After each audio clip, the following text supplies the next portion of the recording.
Web series stories पर present the affair part 15। ये कहानी एक समर वैकेशन से शुरू हुई थी, पर अब तक सबकी ज़िंदगियों ने इतना कुछ देख लिया है कि किसी को समझ नहीं आ रहा कि इन सब कठिनाइयों से कैसे निपटा जाए। कहानी के पहले हिस्से में एलिसन की कहानी बयां होगी। कहाँ तो उसने एक खुशहाल ज़िंदगी बिताने के लिए नोआ का दामन थामा था। वैसे भी कोल के साथ रिश्ते में उसे घुटन होने लगी थी, पर परेशानियाँ यहाँ भी हैं।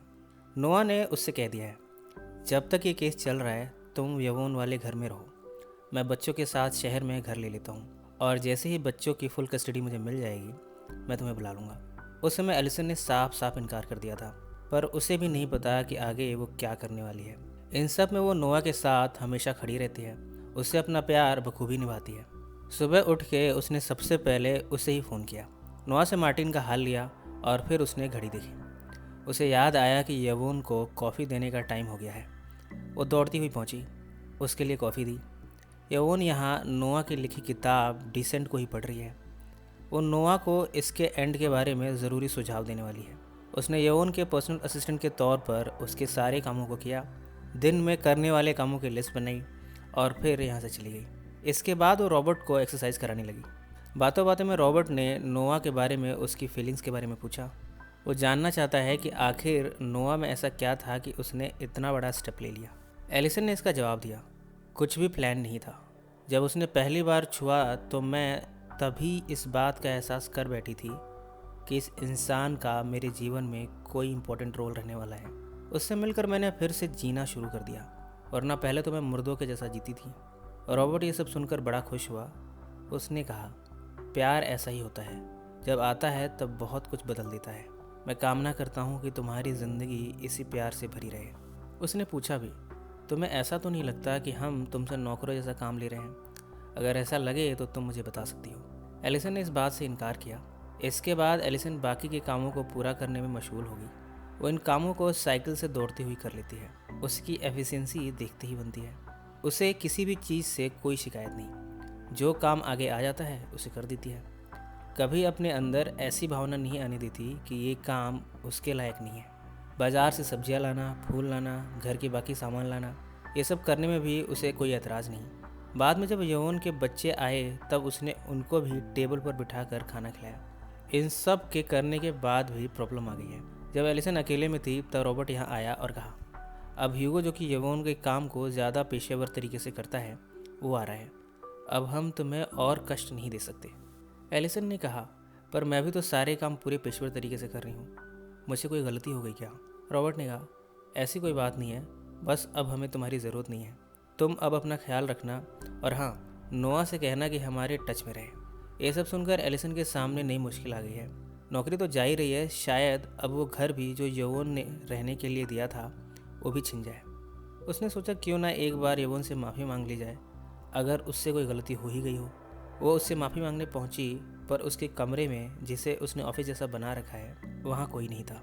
एलिसन ने देखा टेबल पर नोआ की किताब पड़ी हुई है। उसने किताब के आखिरी हिस्से पढ़ने शुरू किए। उसने देखा कि काफ़ी कुछ उसके बारे में लिखा हुआ है। वो अच्छी तरह जानती है कि ये लिखाई नोआ की है।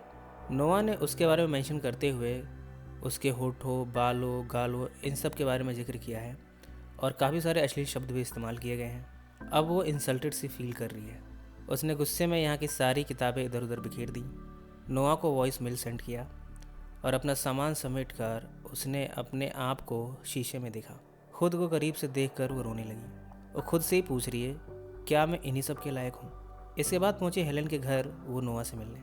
हेलन जब बाहर आई तब उसने पूछा, मुझे नोआ से मिलना है। हेलन ने कहा, तुम्हारी हिम्मत की दाद देनी चाहिए।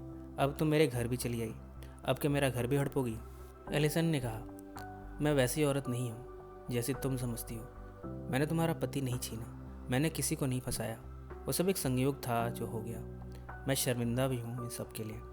हेलेन ने कहा, देखो मुझे इन सब से कोई फ़र्क नहीं पड़ता कि तुम्हारे इरादे क्या थे। एक इंसान जो शुरू में अपने आप को महान दिखाता है, पर धीरे धीरे वो अपना असली चेहरा दिखाता है।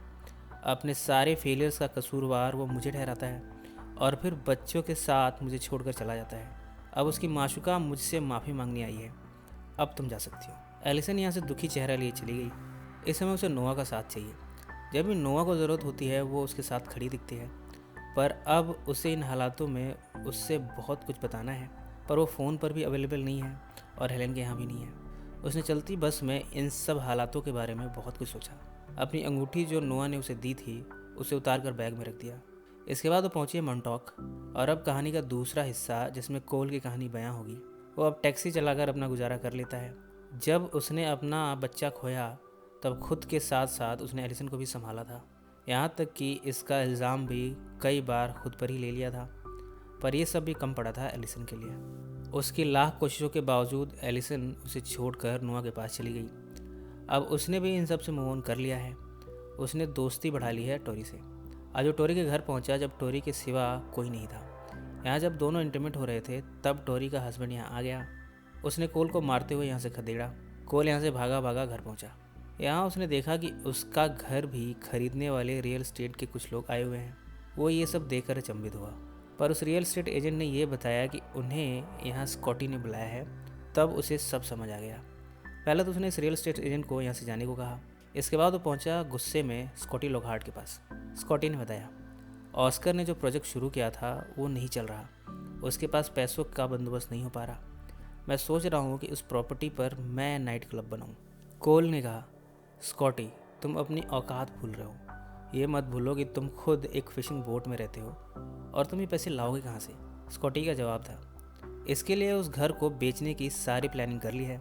चारों भाइयों के हिस्से बनते हैं, बाद में हम दोनों अपना हिस्सा इस प्रोजेक्ट में लगा देंगे। कोल को स्कॉटी की इमेच्योरिटी पर हंसी आ रही है।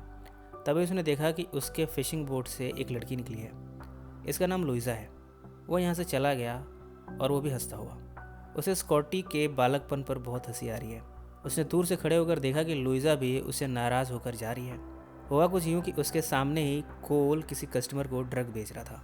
लुइजा ने स्कॉटी से कहा तो तुम एक ड्रग डीलर हो, तुम भाड़ में जाओ। वो यहाँ से चली गई। जाते हुए लुइजा को कैब की ज़रूरत थी। कोल ने उसे अपनी कैब ऑफ़र की। लुइजा ने कहा मुझे दी एंड क्लब जाना है, 10 मिनट में मेरी शिफ्ट है। ये वही क्लब है जहाँ प्रेजेंट में जेफरीज इंक्वायरी के लिए पहुँचा था।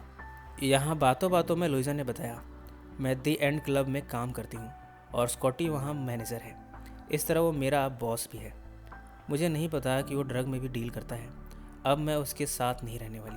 कोल ने उसे दी एंड क्लब ड्रॉप कर दिया। उसने उससे पैसे भी नहीं लिए और कहा ये मेरी तरफ से। पर उससे लुइजा पर शक होने लगा है। वो कुछ मिस्टीरियस सी लग रही है। कोल इस क्लब के अंदर गया जहाँ सभी बैठकर खाते पीते हैं। वो भी वहाँ बैठा हुआ था। लुइजा आई। बातों बातों में लुइजा ने अपनी कहानी बता दी। उसने कहा मैं कीन से आई हूँ, गर्मियों की छुट्टियों में कुछ पैसे कमाकर वापस चली जाऊँगी, हॉस्पिटैलिटी में डिप्लोमा लूँगी और फिर एक दिन अपना खुद का रेस्टोरेंट खोलूँगी। तुम्हारा सपना क्या है? कोल ने कहा मेरा कोई सपना नहीं है। लुइजा ने आगे पूछा तुम क्या ऐसे ही उदास पैदा हुए थे, कभी हंसते नहीं हो? क्या है तुम्हारी कहानी? कोल ने इस पर जवाब दिया मेरी कोई कहानी नहीं है। इसके बाद काफ़ी रात हो चुकी थी। वो अपनी कैब लिए वापस उस घर में गया है जो अभी भी एलिसन के नाम पर है। उसने देखा घर की लाइट जल रही है। उसे लगा अंदर कोई है। यहाँ पहुंचकर उसने देखा कि एलिसन सो रही है। कोल को देखते ही उसने उसे कुछ पीने के लिए मांगा। जब दोनों बैठे थे तब एलिसन ने कहा सब सोचते हैं कि मैं एक वैश्य हूँ, सब मेरे बारे में ऐसी ही चीज़ें इमेजिन करते हैं। तुम मेरे बारे में क्या सोचते हो? कोल ने कहा मैं ऐसा कुछ नहीं सोचता, तुम आराम करो, मैं जाता हूँ। एलिसन ने उससे कुछ देर रुकने की विनती की। कोल ने उसे चूमा और बाहर जाकर बैठ गया। स्कॉटी गुस्से में यहाँ पहुँचा। उसे तो ये शक है कि कोल उसकी गर्लफ्रेंड लुइजा से चक्कर चला रहे हैं। उसने कहा मैं तुम्हें जान से मार दूंगा अगर तुमने लुइजा को छुआ भी तो। वो सिर्फ मेरी है और कहीं घर के अंदर वो तो नहीं। मुझे देखना है कि अंदर कौन है। कोल ने कहा तुम्हारा दिमाग ख़राब हो गया है क्या? इतने में शोरगुल सुनकर एलिसन बाहर आ गई। अब जब स्कॉटी को भरोसा हो गया है कि लुइजा यहाँ नहीं है तब वो चला गया। कहानी अब प्रेजेंट में आ चुकी है। डिटेक्टिव जेफरीज और नोआ के वकील जॉन दोनों एक कॉफ़ी शॉप में मिले हैं। जॉन ही जेफरीज से मिलने आया है। उसने बाहर जेफरीज की गाड़ी देखी तो अंदर घुसा चला आया। बिना पूछे जेफरीज के सामने वाली सीट पर बैठ गया। उसने कहा इस शहर के आधे लोग स्कॉटी को मरा हुआ देखना चाहते हैं, तो भला तुमने मेरे मुवक्किल नोआ पर ही उसकी हत्या का इल्ज़ाम क्यों लगा दिया? जेफरीज ने इसका जवाब दिया स्कॉटी नोआ की नाबालिग बेटी के साथ सोया था और फिर वो एक हॉस्पिटल में उसे मारने को भी तो दौड़ा था और उसने उसे काफ़ी बुरी तरह मारा भी था। इतना क्या कम है? जॉन ने कहा तुम्हारा शक उसके भाई कोल पर क्यों नहीं गया? स्कॉटी ने कोल के बिजनेस प्लान को उसकी नाक के नीचे से चुराया था। हो सकता है कि कोल का इसमें हाथ हो। तुम एक बार इस एंगल से भी सोचने की कोशिश करो। जेफरीज ने कोई जवाब नहीं दिया और बिना जवाब दिए ही यहाँ से चला गया। ये रेस्टोरेंट दरअसल ऑस्कर का है। वो कॉफ़ी लिए जॉन के पास पहुँचा। उसने एक नोट छोड़ा है जॉन के पास और यहाँ से चला गया। अब इस नोट में क्या है ये हमें अगले पार्ट में पता चलेगा। इसके अगले पार्ट की कहानी हम कल दोपहर तक पब्लिश कर देंगे। ये कहानी आपको कैसी लग रही है इसे कमेंट में मेंशन करना ना भूलें, और साथ में अगले पार्ट को आप देखना चाहते हैं अपना ओपिनियन ज़रूर मेंशन करें। सो फ्रेंड्स, फिर मिलेंगे ज़िंदगी के किसी नए मोड़ पर।